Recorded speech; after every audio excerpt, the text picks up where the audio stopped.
স্নোফলের জন্য মানালিতে দুদিন আটকে থাকার পরে ফাইনালি আমি আর রাহুল চলেছি এবার কাসলের দিকে।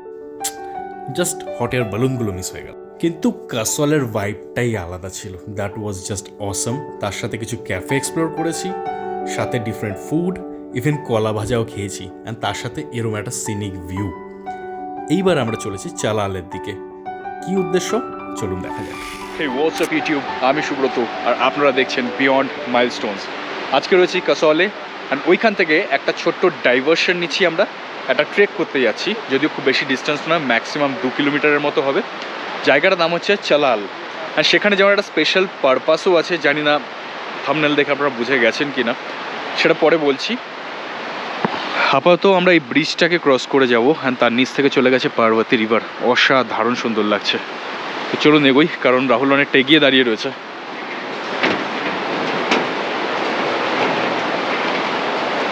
ওয়াও,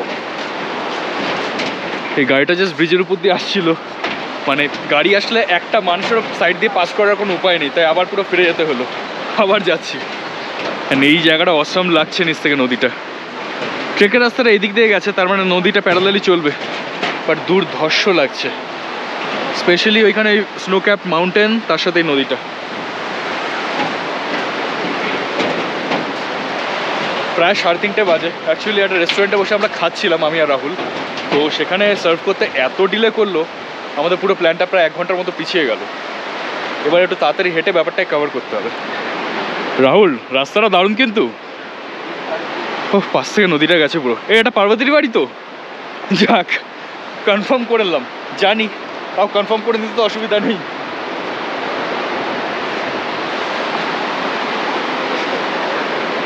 তো কাসলের পুরো ভাইবটার সাথে এখনও ম্যাচ করে উঠতে পারিনি, কারণ অভ্যস্ত ছিলাম না। এখানে সে যে কোনো জায়গায় বসে জয়েন্ট জ্বালিয়ে নেওয়া বা হুক্কা নিয়ে বসা, ওই ব্যাপারটা পুরো তখনও বুঝে উঠিনি। এখন মানুষজনকে দেখে কিছুটা বুঝে উঠছি। এই যে এখানে সমস্ত সেট আপ, এখানে একটা স্ক্রিনশট নিয়ে নিতে পারেন। থাকার জায়গা, ডম, টেন্ট সব রয়েছে, প্লাস এখানে বসে একটা অদ্ভুত ভাইব দেওয়ার জায়গা।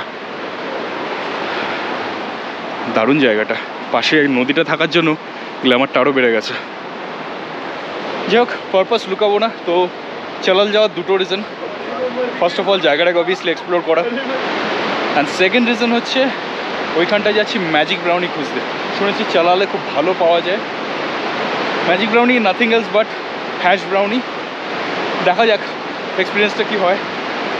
বাকি আবার তো সিনিক ভিউ নিয়ে তো কথা হবেই না, কিন্তু প্রশ্নটা হচ্ছে যে পৌঁছাতে পারবো তো সময়? কারণ ওই যে সূর্য প্রায় ডুবে গেছে, একটু পরে পাহাড়ের পিছনে গেলেই হালকা অন্ধকার হয়ে যাবে। আর পিছনে একটা শ্যাক দেখা যাচ্ছে, ওখানে দেখলাম গোটা 5 জনে মিশে বড় বড় কলকেগুলো দিয়ে একদম আলাদা জগতে চলে গেছে সব। I am loving castle actually. বাকি এখন একটু তাড়াহুড়োর জন্য এগোচ্ছি, নাহলে ওই জায়গাটা গিয়ে আমরাও ছবি তুলবো।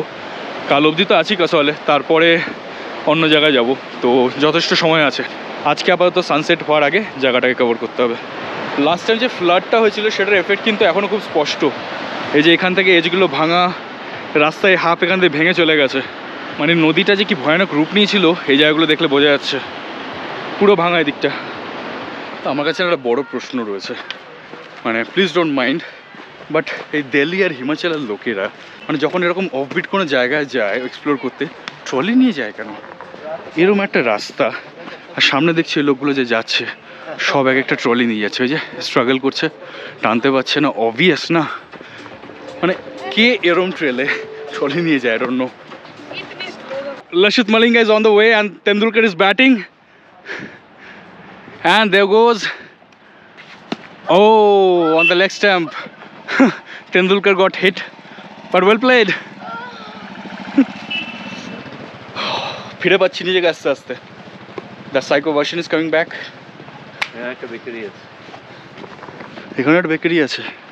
রাস্তার পাশে এই ফলগুলো ভর্তি, এগুলো কি জানি না, বাট আরে বাবা কাটা লাগলো, বাট কি কিউট দেখতে।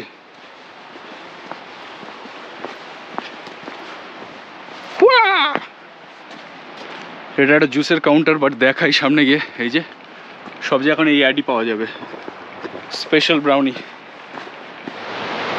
জঙ্গল শেষ হয়ে আবার নদী এইভাবে জাস্ট ঘুরে এসে আবার ব্যাক করলো। সামনে একটা ক্যাফে দেখতে পাচ্ছি, শান্তি ক্যাফে, লাইভ মিউজিক রয়েছে। Wow, looks good.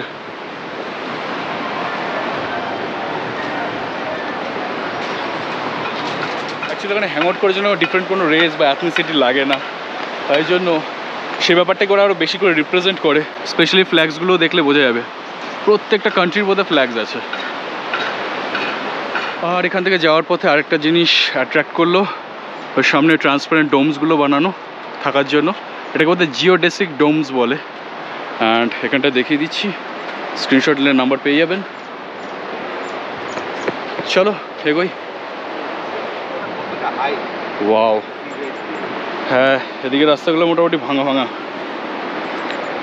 সেটআপগুলো সুন্দর এখানে। বাকি এই পার্বতী নদীর পাশেও কয়েকটা ক্যাম্প রয়েছে, এখন দেখেই বোঝা যাচ্ছে সদ্য কনস্ট্রাক্ট হয়েছে, কারণ আগেরগুলো তো ভেসে গেছে। ওই যে গিজার ফিজার লাগানো, সব এমিনিটিসই আছে। বাকি যত এগোচ্ছি ওই আবার সেই সাইকোডেলিক ক্যাফেগুলো শুরু হচ্ছে। এই উডেন একটা ক্যাফে দেখতে পাচ্ছি, সুন্দর সুন্দর ড্রিম ক্যাচার লাগানো, আর সেই ফ্লোরেসেন্ট কালার দিয়ে পেন্টিংগুলো। এখানে বোঝাই যাচ্ছে নতুন কিছু সেট আপ তৈরি হচ্ছে থাকার।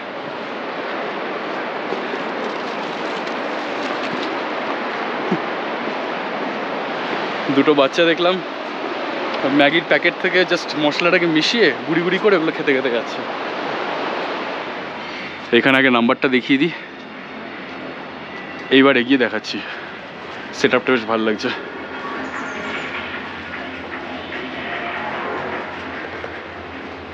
বিউটিফুল না? এখান থেকে আবার একটা ন্যারো গলি শুরু হয়ে গেল। একটা অদ্ভুত একটা আলাদা রকমের কালচার এখানটায়। বাকি যত ট্যুরিস্ট স্পট আছে সেখান থেকে এখানে স্পেশালি উইড আর এই টাইপের রিলেটেড ফ্রিডমটা অনেক বেশি।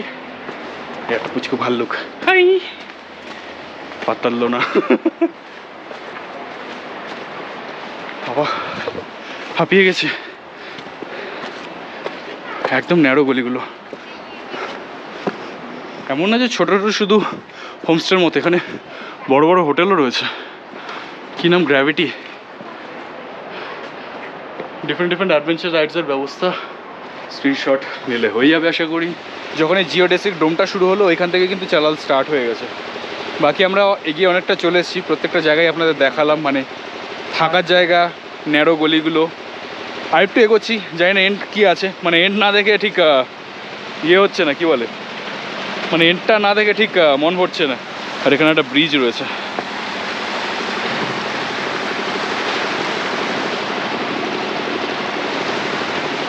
এখন অবধি এখানে আসার পরে এমন কোনো দোকান দেখলাম না যেখানটা special brownie, you know what I mean, পাওয়া যায় না।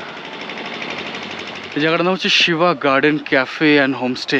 এইটা সামনে বেশ ফাটিয়ে ট্রান্স চলছে, কোথায় বুঝতে পারছি না যদিও। মোট কথা এখানে আলাদা করে ডিফারেন্সিয়েট করে লাভ নেই, প্রত্যেকটা জায়গাতেই কিছু না কিছু আছে ইউনিক। এই দোকানে এক দাদা ছিলেন, ওনাকে জিজ্ঞেস করলাম, উনি বললেন এখান থেকে এগিয়ে রাইটে গিয়ে আরেকটু এগোলে চালাল ভিলেজটা শেষ হয়ে যাবে। তো খুব বড় একটা ভিলেজ নয়। অ্যান্ড প্রত্যেকটা জায়গায় খাবারের মধ্যে দেখবেন ইন্ডিয়ান ফুডের সাথে ইসরায়েলি কথাটাও লেখা থাকে, কারণ এইখানে মানে যখন অফ সিজন হয় সেই সময় কিন্তু ইসরায়েলি ক্রাউডটা সব থেকে বেশি হয়, তাই ওটাও একটা টার্গেট ক্রাউড ওদের। আর যেটা পার্সোনাল ওপিনিয়ন দিচ্ছি, এখন অব্দি অনেকগুলো জায়গায় দেখলাম, কপিরাইট খাবারও তো এটাই হ্যাঁ, এখন অব্দি যতগুলো জায়গা দেখলাম আমার মনে হয় সব থেকে ভালো আমার এই জায়গাটা লাগছে। স্পেশালি এই যে ওপেন রুফটপ থাকার জায়গা, অ্যান্ড এই ভিউটা অসাধারণ লাগছে। লাস্টটা দেখতে পাচ্ছি সোয়ার্গ দ্বার বলে লেখা রয়েছে, ওটাই বোধহয় লাস্ট। বাকি এখান দিয়ে পুরো এরকম উঁচু পাহাড় শুরু হয়ে যাচ্ছে। তো এখানে চালাল শেষ। এইবার আমাদের সেকেন্ড কাজ শুরু, ম্যাজিক ব্রাউনি এক্সপ্লোর করব। ওখানে ভিলেজের এন্ড অব্দি গেলাম, তারপর ওখান থেকে বেরিয়ে একটা দোকানে দাঁড়িয়েছিলাম অ্যান্ড অর্ডার করলাম আমরা ম্যাজিক ব্রাউনি। বললো 1 গ্রাম দিয়ে বানালে ইট উড কস্ট 500। আমি একটু বার্গেন করলাম, তো সেটা গিয়ে দাঁড়ালো 400-এ। বলছে আপ বাঙালি লোক বহুত বার্গেন করতে হো। আমি কী করবো, বাঙালি মানুষ সত্যি যেটা ন্যায্য সেটা একবার জিজ্ঞেস করতে কি হয়। তাও আবার লাস্টে বলছিল भैया 500 कर दो। मैंने कहा भैया जो रेट मैंने सुन के आया हूँ तो वही ना बोलूँगा मैं। तो 400 টাকায় নিয়েছি। এইখানে আর খাইনি। ভাইবটা আসবে অ্যাকচুয়ালি যেখানে আমরা আজকে স্টে করছি। আচ্ছা একটা কথা বলে রাখি, চালাল গ্রামটা যেটা দেখলাম এমনি তো নো ডাউট খুবই সুন্দর, বাট আমরা যে হোমস্টেতে আজকে রয়েছি সেটা সিনিক ভিউ কিন্তু বেটার। তো আমি জানি না এটা আলাদা এপিসোডে আসছে কিনা, যদি আসে ওই এপিসোডটা অবশ্যই দেখবেন যেখানটায় আমরা কাসলে রয়েছি। ইউল লাভ ইট। চলো হোমস্টেতে যাই, ওখানে গিয়ে জিনিসটাকে খেয়ে দেখি কী ভাইব আসে। তো জাস্ট ফিরে এসেছি, এবার হোটেলের ছাদে বসেছি আর অসাধারণ লাগছে। সামনে এই জায়গাটাতে সানসেট হচ্ছে সবে, এইদিকে সূর্য অলরেডি ডুবে গেছে কিন্তু এখনও রোদটা এখানে পড়ছে চূড়ায়, অ্যান্ড উপরে একটা মেঘ হালকা ঢেকে দিয়েছে, আস্তে আস্তে রোদটা যাচ্ছে, তো দারুণ লাগছে দেখতে। এখানটা বসে আমি আর রাহুল একটু চিল করছি, রাহুল আবার গেমে ঢুকে গেছে। Not fair Rahul. তো এখানে বসে এখন প্ল্যান হচ্ছে আমরা চালাল ট্রেক করে যেটা আনতে গেছিলাম সেটা নিয়ে ফিরেছি। এই যে এটা এখন নিয়ে দুজন মিলে একটু বসি, ভিউটাকে এনজয় করি, আপনাদের সাথে আবার সন্ধ্যাবেলা কথা হচ্ছে। তো মানুষটা ফগলেটটা কেন জ্বালিয়ে রেখেছে? Any idea? দেখতে ভালো লাগে। দেখতে ভালো লাগে বলে ফগলাইট জ্বালিয়ে রাখতে হবে? সামনের মানুষ তো পুরো ধাঁধিয়ে যাবে রে। দাদা আমরা যাচ্ছি কোথায়? মরে যাচ্ছি। ক্যামেরা কোন দিকে ধরে রেখেছিলাম? ফোকাসে আমরা ছিলামই না, তো ক্যামেরা এইদিকে ছিল।